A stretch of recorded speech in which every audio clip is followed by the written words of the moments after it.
Hey guys, welcome back with another story time. You miss me? Do you? So I came here to explain what happened to me. And you know from the title, I got scammed. Oh my God, y'all. To this day, I am still mad about my $60. So I'm gonna tell you the story. It's very quick story time. It shouldn't take no longer than 10 minutes or so. So sit and watch. Make sure you have your popcorn and listen. Or sip some tea, girl, with some honey, with some hot honey in it too. I was looking for a braider that could do these braids in the Tampa area because I moved to Tampa, y'all. So I no longer nowhere near my hometown, so I had to literally find someone that's nearby here because it's better because I don't gotta drive 3+ hours or 2+ hours to get my hair done at my hometown. I can find someone here. Nope. So I first searched on Facebook because usually I kind of search a lot of new hairstylists on Facebook, which is actually unpopular way to do it. People go to Instagram, but I like to go to Instagram to see their work because I don't know, it's kind of weird. I don't know. I really don't like Facebook when it comes to promoting businesses like that. Like I used to have a business, y'all, and how Facebook is, how it works is kind of weird. You gotta follow them or make sure, or you gotta either follow them or they gotta accept your friend request to even see your pictures. So I'm seeing here like, what's the point of having a Facebook page that's private? It's weird. Like, if you really want the money, you will have it public where people can see your stuff and then message you instead of just harassing and then, you know, hey, can I friend you? Or hey, can I follow you? And you gotta ask them to even look at their profile, which is weird too. That's also a red flag, I feel like. I'm actually in a Facebook group for people that's like me in Tampa that's new and trying to see like what's going on with the events. Also messaging a separate group called Tampa Hair Nails. You know how like every city got that Facebook thing.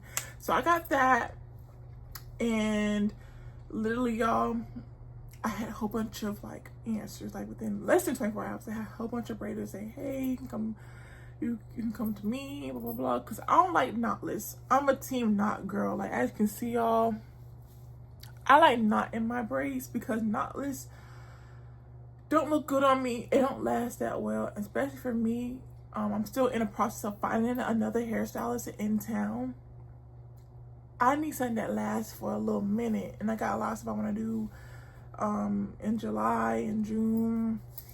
I just wanted some simple braids, y'all, just like this, simple braids with no knot, with knot, simple braids. And like, I was kind of just getting discouraged because I kept on seeing people who doing knotless. I kept on seeing knotless pictures. I'm sitting here like, where's the knot? And I found a few people, and I actually picked one person. Her page was looking spotless, y'all, which was also, I feel like it was a red flag too, because she didn't have, like, her page was flawless. Like, her braids, her braiding style looked super neat, looked put together. The photo quality was T, but she didn't have no likes and comments.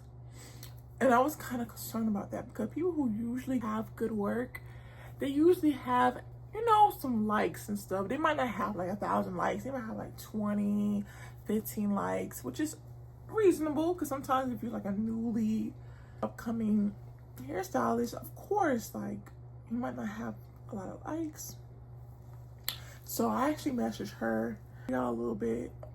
This will be a little messy. I might show y'all a little bit of what I spoke to her on this screen right here. Get sure she can do the type of braids I want.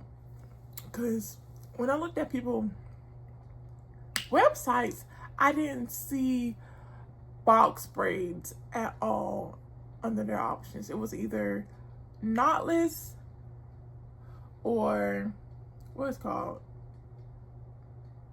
Yeah, it was knotless. It was all knotless, knotless, knotless. I didn't want that. Or boho knotless. I don't want that. I'm a very old-fashioned girly. Like, I like these type of braids. And I get hella compliments with these braids.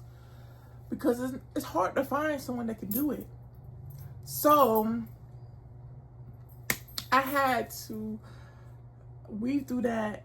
And she was the only person that actually had that specific braiding style I want in her booking website. So I was like, perfect, which I hated that because it's like, dang, of all people, I picked her. But I looked on her policy. Of course, she wanted $60 deposit, and then for kids was like $45.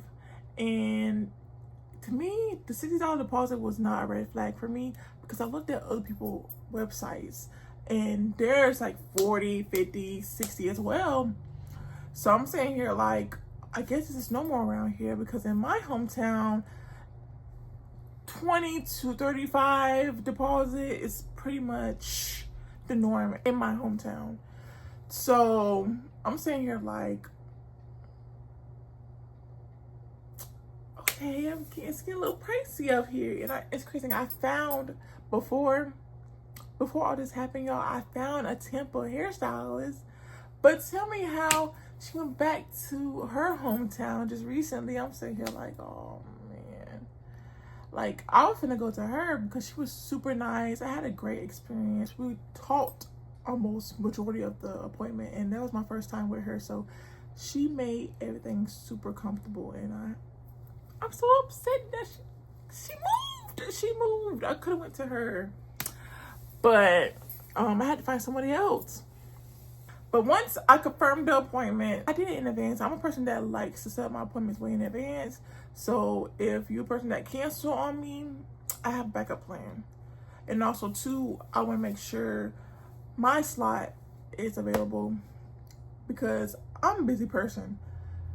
Don't get me wrong, I work pretty much almost every day. Plus, I do other things outside of work, like adulting stuff. And also, I'm trying to kind of formulate, I'm trying to go back to school. So I'm trying to formulate a kind of like a schedule for me. And depending on the hairstyle, it takes up to 6 hours. So how my work schedule works, I gotta do it on the weekday because worst case scenario, if I get called in or if they so happen to change my schedule, I can still come to work on time. So that's why I like having weekdays, early mornings as my appointment choices. Because on the weekends, I work majority of the weekends. And I have no problem working on the weekends, y'all. But I work early morning to late at night on the weekends all the time. So it's rare for me to have an off day on the weekend. So I never do those. So I don't really have a lot of options when it comes to hair appointments like that. Unless I take time off, but then it's like, I can't do that because the hairstyles might not be available that time and I want to take that time off. So it's a whole bunch of scheduling issues.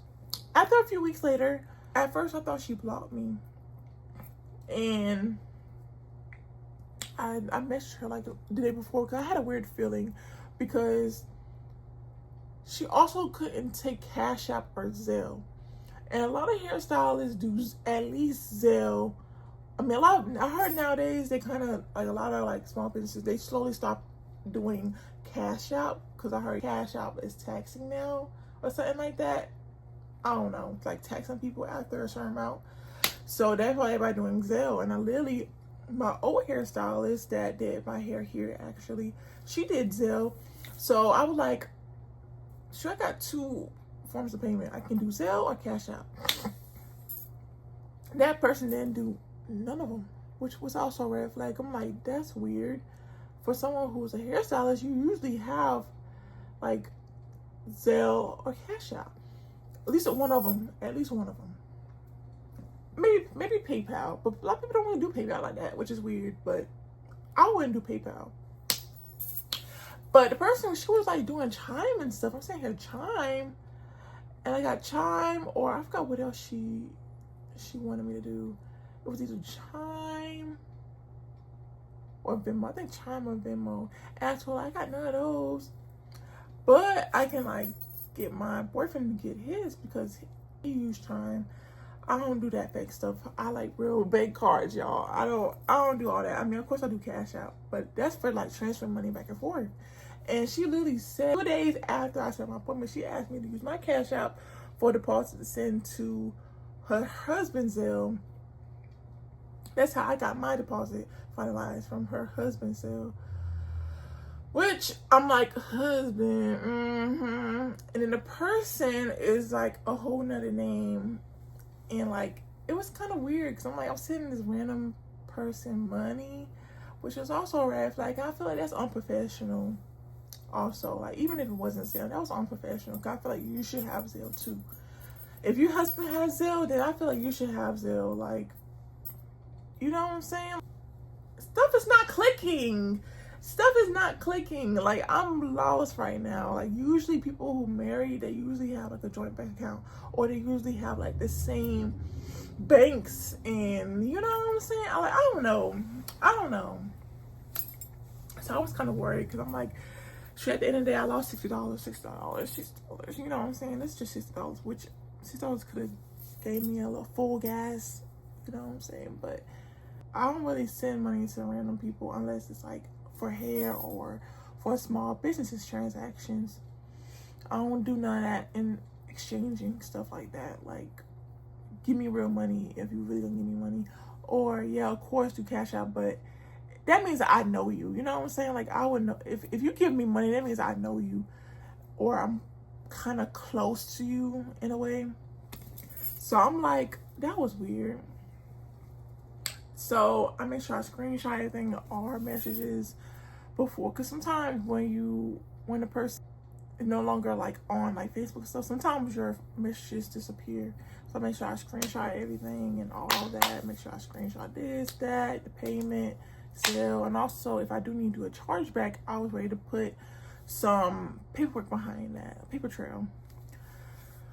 So the day before the appointment, I messaged her like, hey, just go confirm my appointment. What's the location? Blah, blah, blah. And she didn't answer. So I'm like, oh, Lord. I was worried because usually I get people by the end of the day to give me their address, because on her policy, her first policy, y'all, her first policy states that once you get deposit within 24 hours of your appointment, you get the address. And I wasn't crazy. Like, I wasn't crazy. When it comes to policies, I make sure I'm on top of it. I might slack a little bit about being on time. I'll pay the fee and whatnot. But one thing about me, I'm always on time. But my hair, because my hair is very important to me. And that's the only thing I really get done consistently. I slow down on my nails, y'all. I used to get my nails done all the time. But now, I slow down on that. But when it comes to my hair, like, I can't miss that. Like, that's the only thing I can get done indefinitely, consistently, you know what I'm saying? But, so I waited the next day. It was early morning.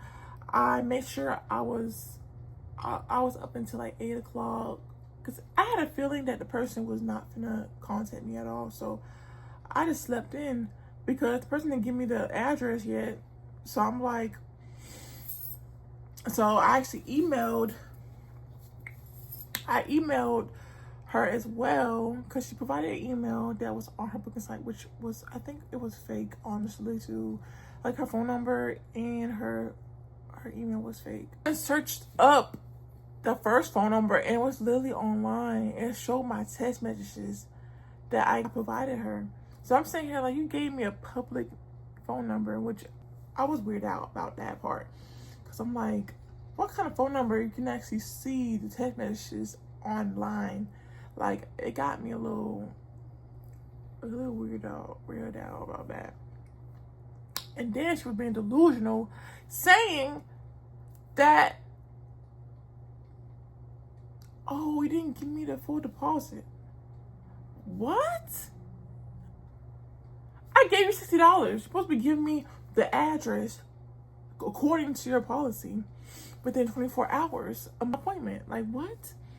And she was like, no, my new policy, and she she brought up a whole new name, whole new business name, a whole new email, a whole new phone number. I'm sitting here like, what a fool. I might be a little fool for sending her the $60, but obviously I thought you was a hairstylist. Of course, I'm not gonna just think that you were a scam automatically, because she had a booking site, she had social media. Like, she even contacted me, you know what I'm saying? She assured me that the money is sent. So I'm saying here, like, we had communication, y'all. It wasn't like she wasn't talking. So, you know what I'm saying? Like, I didn't think nothing of it. But now she would thought I was dumb. Like, I was an old lady trying to pay my bill on the phone. And, oh, what's my last 4 digits of my social? Like, she thought I was finna say that to her. Like, that was the mindset. And she was like, I need the full amount, because something about how, like, my work isn't worth $60. I need the full deposit to give you the address. I'm sitting here like, you want $200 something from me without getting the service? That don't sound right. You do the service, then I pay you for the service. I'm not gonna prepay for my service. Like, that's the whole point of a deposit. You get part of your service. Are you with her for like 2 hours? I'm like, girl, by the time I communicate, by the time you're talking about all this over and over again, like circles, I could have been in your chair paying you the money right now. But I just need, like, at least like a zip code or an address to see where I'm going. Like, I don't even know where I'm going. I might be going Brandon, Florida, because she didn't even tell me her city. I know it was like near Tampa or something like that. She might have been at Brandon, Florida, or Bradenton, or Temple Terrace, Florida. You know, I don't know. But then, a scammer, I'm not a scammer. I'm like, I was trying to, like, you know, be delusional and tell her, like, no, you're not a scammer. I just want to be in your chair. I want to get my hair done. I wanted these braids. That's all I wanted. I wanted these braids. That's all I wanted. That's all I wanted. Is to get these braids done. Like, I have a business to protect. I used to run a business. You're supposed to honor your old policy. She gave me a whole new policy, a whole new business name. I already knew it was a scam as soon as she sent that policy thing.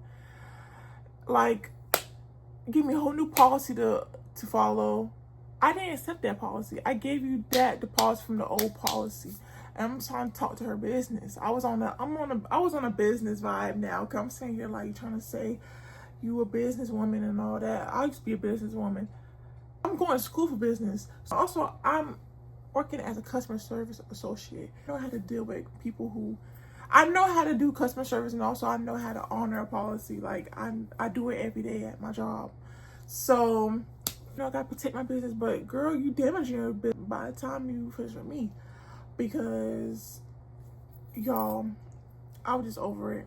I just gave up. I was like, can I at least have a part of my deposit back? Even though I knew she wasn't gonna give me nothing back. She was like, no, you didn't follow my policy, which that wasn't my policy to follow. That was for your new customers, not for me. And she had the audacity to delete her old website, saying, like, she thought that I would forget about that old policy. I screenshotted that old policy in her messages. I had proof. Like, I'm not that dumb, you know what I'm saying? So I gave up because we was texting back and forth for 3 hours. Like, I was wondering, like, why the heck you texting me back? Like, why you texting me back?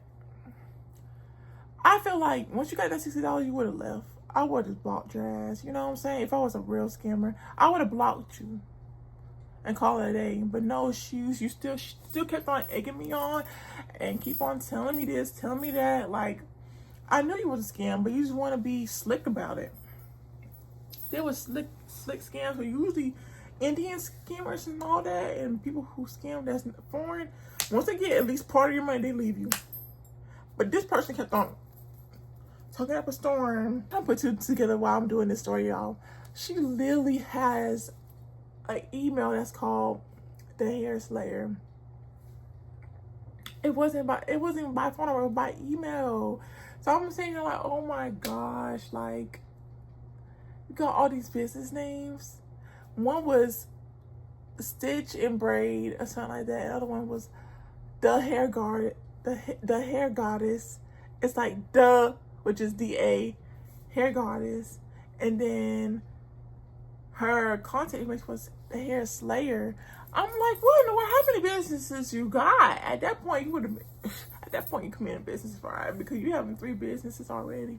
Just by me and you, I feel unsafe. Like, I feel unsafe. I feel like even if I did get the address, y'all, I would have been scared as fuck. I was arguing with this lady like for 3+ hours. I would have been scared. I would have got bopped in the head, but I needed to figure out where she was at, where she was located. But it was crazy though, y'all. I was like a little bit upset, so I called my bank, and supposedly they're supposed to get back with me within 10 business days, but it's been over that. So I'm gonna contact them again soon. Hopefully I might do it tomorrow while I'm doing this story time now. I might do this tomorrow or next week. But I already knew I took a loss on that. But I was upset, y'all. Because I really wanted my hair done like way before. But I'm kind of grateful now I waited, because I wasn't really doing anything during that time. But now, like, I had this block party that was going on. But now I gotta start from scratch to find a hairstylist here, which I really don't want to do, but I gotta figure it out and kind of coordinate that, because I can't keep on going to my hometown. Also, I need to practice finding a hairstylist that's not from my hometown, because if I'm finna move out of state soon and do more things with moving, I gotta know how to like navigate finding a hairstylist or do my own hair, which I could do it if I really need to, but I don't really need to do my hair. I got hair. So I just rocked my puff or something like that, or put a wig on. But yeah, y'all, the time is running out. But thank you for watching. Make sure you like, comment, subscribe, and hit that like button. And also be careful of Facebook scams, because I feel like if you're a person that really likes social media to find your hairstylist, go on Instagram. Because Facebook, you're more prone to get scams or spam people, or people that recommend. It's like, it's weird. On Instagram and look at their likes and make sure they have client pics. Make sure you just review everything, because I was just so desperate to get my hair done, y'all. I wasn't thinking, because it's my first time ever I got scammed, and I'm 22 years old. Finding a hairstylist since I was like 15, 16. So this is like super scary to me. But I'm gonna talk to you later. Make sure to like, comment, subscribe, and hit that like button. And I'll see you in my next video.